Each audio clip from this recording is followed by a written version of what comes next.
नमस्कार। Housewife story teller में आपका स्वागत है। तो आइए सुनते हैं एक नई कहानी। कहानी का नाम है हरिचरण और इस कहानी के लेखक हैं शरद चंद्र जी। तो चलिए कहानी की शुरुआत करते हैं।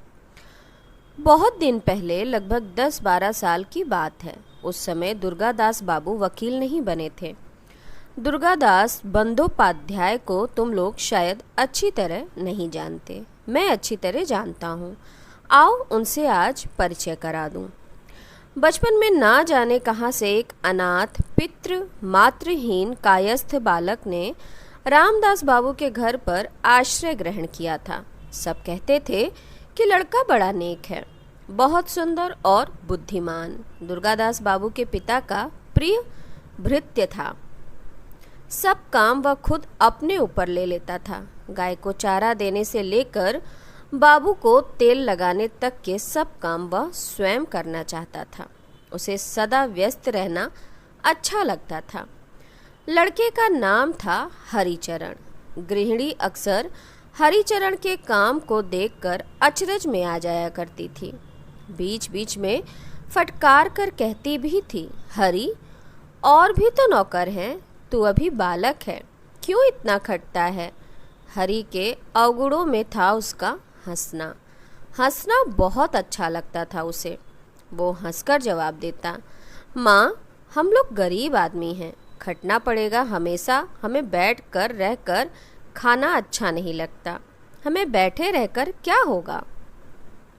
इस तरह काम काज, आराम और स्नेह में हरिचरण का करीब 1 साल गुजर गया। सुरो रामदास बाबू की छोटी लड़की है। अब सुरो की उम्र 5-6 साल है। हरिचरण से सुरो की बहुत पड़ती थी।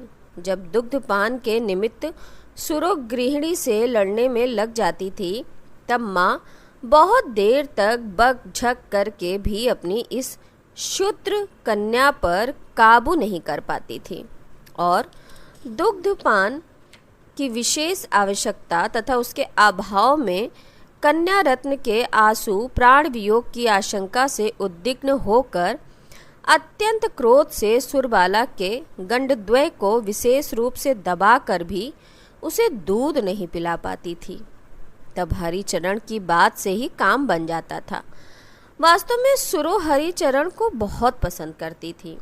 दुर्गादास बाबू की उम्र जब 20 साल की थी, तब की बात कह रहा हूँ। दुर्गादास अब तक कलकत्ता में पढ़ते थे।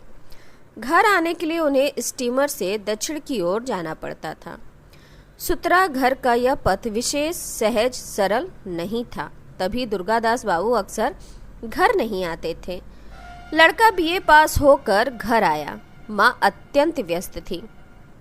लड़के को अच्छी तरह खिलाने पिलाने और सेवा जतन करने के लिए घर पर सब लोग एकजुट हो गए।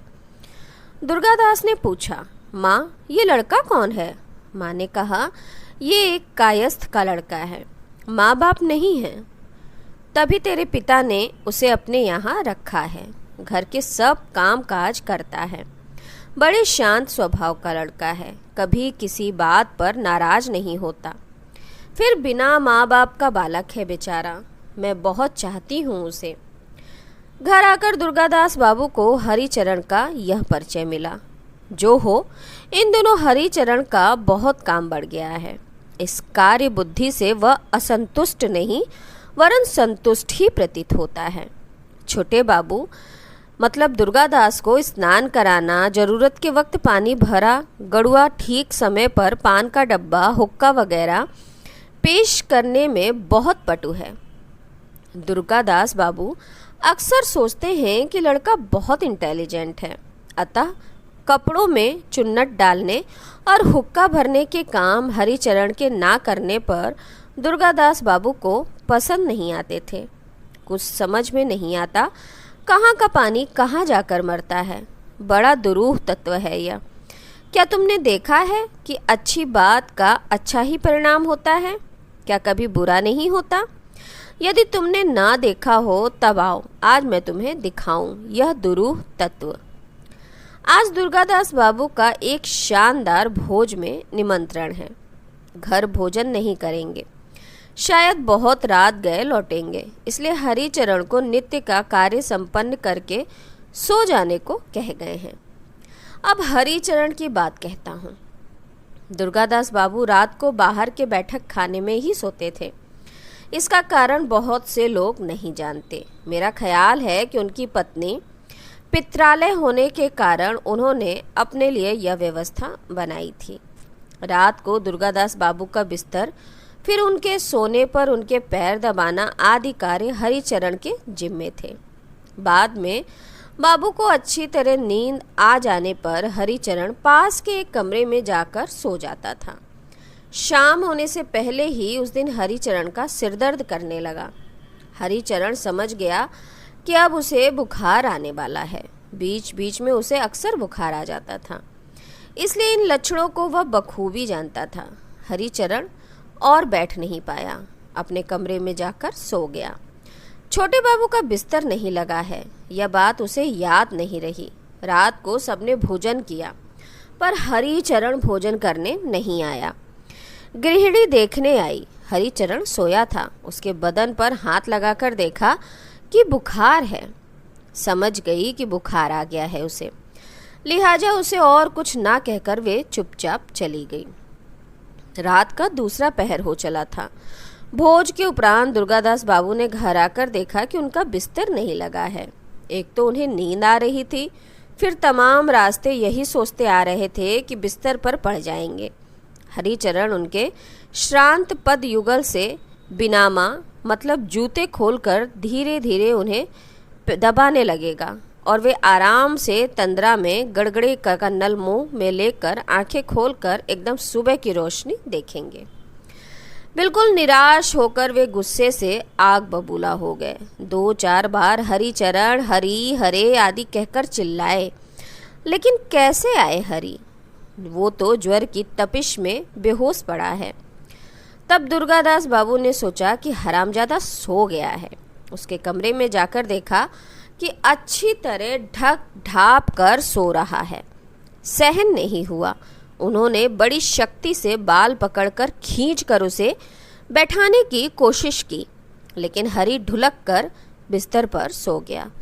अब अत्यंत क्रोधवश दुर्गादास बाबू हिताहित ज्ञान शून्य हो गए।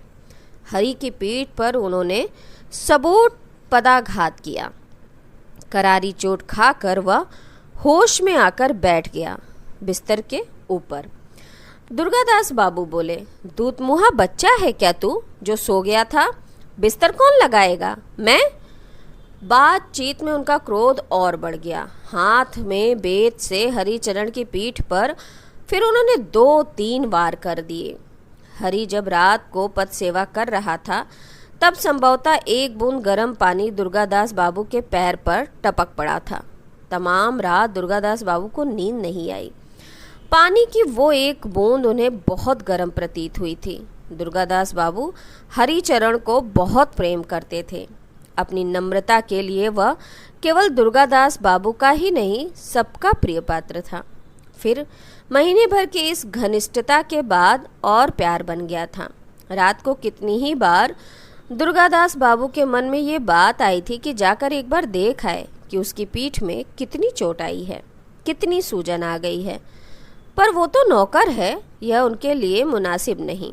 कितनी बार मन में आया कि पूछ आए ज्वर कम हुआ कि नहीं, पर लज्जा के मारे नहीं जा पाए।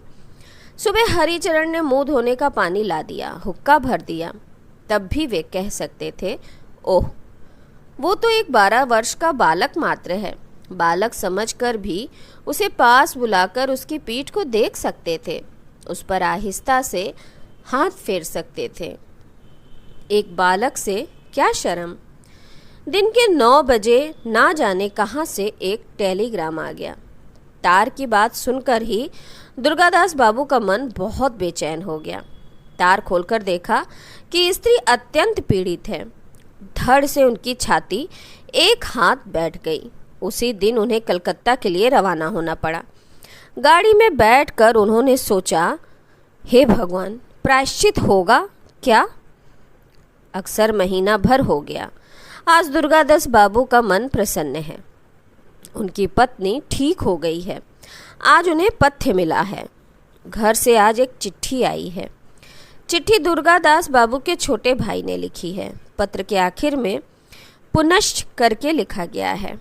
बड़े दुख की बात है कि कल सुबह 10 दिन के ज्वर विकास के कारण हरिचरण की मृत्यु हो गई। मरने से पहले उसने बहुत बार आपको देखने की तमन्ना जाहिर की थी। ओह, मातृ पितृहीन अनाथ। दुर्गादास बाबू ने धीरे धीरे पत्र के 100 टुकड़े करके उन्हें फेंक दिया। तो ये कहानी यहीं समाप्त होती है। आप लोगों से विशेष अनुरोध कि मेरे चैनल को लाइक करिए, शेयर करिए और सब्सक्राइब करिए। नमस्ते।